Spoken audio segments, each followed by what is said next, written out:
जिए जिए जिए जिए। देखिए सर,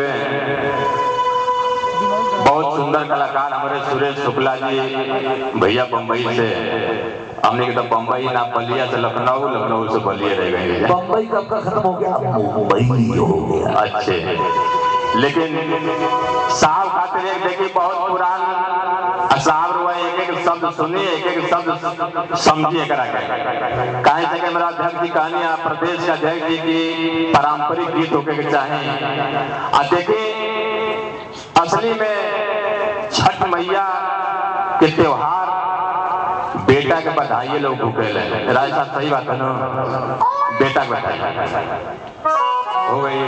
अच्छा, एक एक कहे के बाद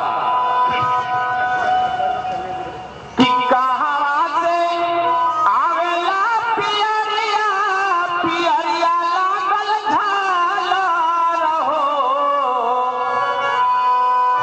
कि कहां से आवेला पियरिया, पियरिया लागल झालर हो, ए ललना कहां से आवे लसीन हो रवा, सिंहरवा भरल से दूर हो, ए ललना कहां से आवे लसीन हो रवा, सिंहरवा भरल से दूर हो, कहां से आवे लपियरिया, पियरिया लागल झालर, पियरिया लागल झालर हो, ए ललना कहां से आवे लसीन हो रवा, सिंहरवा भरल से दूर हो, ए ललना कहां से आवे लपियरिया, पियरिया लागल झालर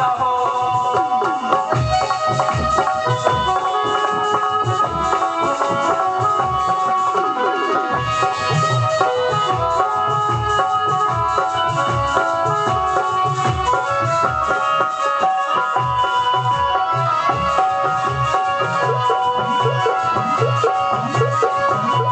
लेकिन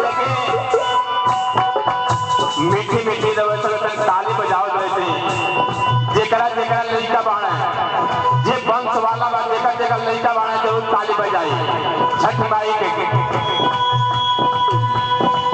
छठ मैया अइली अंगना, नाचन दे मोहे साजना, छठ मैया अइली अंगना, नाचन दे मोहे साजना, छठ मैया अइली अंगना, नाचन दे मोहे साजना, छठ मैया अइली अंगना, नाचन दे मोहे साजना।